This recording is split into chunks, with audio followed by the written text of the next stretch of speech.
Hello dear student, हम continue कर रहे हैं class 9th science chapter 14 natural resources from the NCERT book. जो हमारा प्रीवियस वीडियोस थे उसमें हमने जो था डिफरेंट तरह के नेचुरल रिसोर्सेज के बारे में बात करी, जिसमें हमने डिस्कस किया था विंड के बारे में, सॉइल के बारे में, वाटर के बारे में, और फिर हमने उनके पॉल्यूशन के बारे में कि एयर पॉल्यूशन क्या होता है, सॉइल पॉल्यूशन क्या होता है और उसे हम कैसे क्योर कर सकते हैं। अगर आपने हमारे प्रीवियस वीडियोस नहीं देखे हैं तो आप हमारे चैनल ब्रिजेश बागड़ी पे वो वीडियोस देख सकते हैं। आपको हमारे वीडियोस पसंद आ रहे हैं तो हमारे चैनल को लाइक, सब्सक्राइब एवं वीडियो को शेयर करें।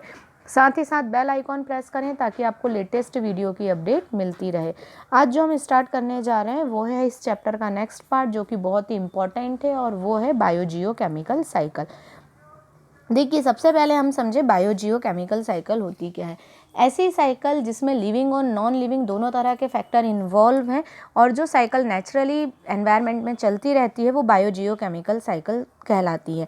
मतलब हम बोल सकते हैं interaction between biotic and abiotic component, है ना। बायोटिक एंड एबायोटिक कंपोनेंट्स के बीच का जो इंटरेक्शन होता है वो बायोजियोकेमिकल साइकिल बनाता है। अब इस इंट्रैक्शन के कारण क्या होता है, इस इंट्रैक्शन के कारण क्या होता है, जो सब्सटेंस हैं या मैटर जो ट्रांसफ़र होते हैं अलग अलग फॉर्म में, अलग अलग कंपोनेंट्स में, लिविंग एंड नॉन लिविंग में, तो वो कंटिन्यू ट्रांसफॉर्मेशन जो है वो चलता रहता है। अब इस प्रोसेस को बैलेंस करने के लिए कुछ बायोटिक कंपोनेंट्स इन्वॉल्व रहते हैं, कुछ एबायोटिक कंपोनेंट्स जो रहते हैं उसमें इन्वॉल्व रहते हैं। तो अब हम देखते जाएंगे हम अलग अलग तरह की बायोजियोकेमिकल के साइकिल के बारे में। सबसे पहले जो साइकिल दी हुई है वो है वाटर साइकिल। तो सबसे पहले हम वाटर साइकिल के बारे में समझें। वाटर साइकिल में क्या होता है, आपको पता है पानी जो है, वाटर जो है वो रेन के फॉर्म में अर्थ पे आता है, और सी या वाटर रिसोर्सेज हैं उनसे वाटर वेपर के फॉर्म में जो है वापस एनवायरनमेंट में जाता है। तो यदि हम देखें तो किस तरह से ये जो वाटर साइकिल होती है, तो वाटर एवोपरेट्स होता है कहाँ से, वाटर बॉडीज से, है ना। अब इसके साथ साथ यहाँ से तो होता ही है, ठीक है ना। अब आपको पता है कि वाटर इवोपरेट तो होता है, बट कभी भी समुद्र जो है वो सूखते नहीं है ना, ओशियंस ड्राई अप नहीं होते हैं। तो वो क्यों, क्योंकि कंटिन्यू रिटर्न जो है वाटर का होता रहता है, ठीक है। तो होल प्रोसेस जो होती है evaporates and fall on the land, वापस आना नदियों के थ्रू समुद्रों में, ये जो पूरी साइकिल कहलाती है ये वाटर साइकिल कहलाती है, ठीक है। अब ये जो साइकिल है वो किस तरह से होती है, वाटर जो है रिजर्व वायर से वाटर वेपर्स के फॉर्म में जाता है। अब जब वाटर वेपर्स के फॉर्म में गया, इसके बाद यदि हम देखें तो ये देखिए वाटर जो है इवोपरेट हुआ, ठीक है। अब इवोपरेट्स जो है इसी के साथ साथ रेस्पिरेशन के थ्रू भी वाटर वेपर का फॉर्मेशन हुआ, और इसी के थ्रू प्लांट जो है वो ट्रांसपिरेशन की प्रोसेस करते हैं। ट्रांसपिरेशन मतलब होता है लॉस ऑफ वाटर, तो ट्रांसपिरेशन की प्रोसेस भी होती है। इन सब के थ्रू जो है वाटर से वाटर वेपर का फॉर्म होता है ना, वाटर से वाटर वेपर फॉर्म्ड हो गई। अब जब ये वाटर वेपर फॉर्म्ड हो जाती हैं तो यहाँ पर क्लाउड का फॉर्मेशन हो जाता है। ऊपर जाके ये जो वाटर वेपर है ये कंडेंस हो जाती है, ठंडी हो जाती हैं, और इससे क्लाउड का फॉर्मेशन हो जाता है।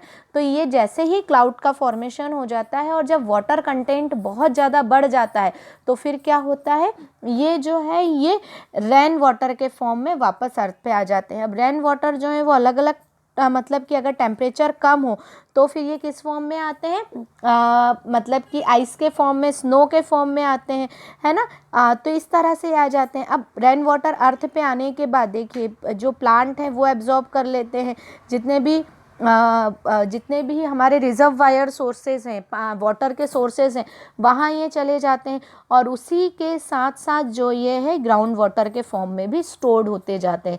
ग्राउंड वाटर जो एक इम्पॉर्टेंट सोर्स है वाटर का, तो ग्राउंड वाटर में भी ये स्टोर्ड होते जाते हैं, और इस तरह से वाटर जो है नेचर में वाटर साइकिल के थ्रू वापस आता और जाता रहता है ना। तो यदि हमने देखा तो ये जो है ये वाटर साइकिल के थ्रू, और इसी के थ्रू क्या होता है, वाटर थ्रोज होता है, तो इसमें जो है मिनरल्स और ये सब जो है डिज़ोल्व फॉर्म में आ जाते हैं, है ना। और इनका यूज़ जो है वो मैराइन एनिमल्स या जो अर्थ पे रहने वाले एनिमल्स हैं, क्रॉप में जो है इन सब का यूज़ होता है, और इस तरह से वाटर साइकिल पूरी एनवायरनमेंट में चलती रहती है। अगर आपने हमारे ये जो है ये it's about the water cycle, इसमें यदि कोई भी डाउट, कोई भी प्रॉब्लम है तो आप मुझसे पूछ सकते हैं। और आपने अगर हमारे प्रीवियस वीडियोस नहीं देखे हैं तो आप हमारे चैनल ब्रिजेश बागड़ी पे ये वीडियोस देख सकते हैं। आपको हमारे वीडियोस पसंद आ रहे हैं तो हमारे चैनल को लाइक, सब्सक्राइब एवं वीडियो को शेयर करें।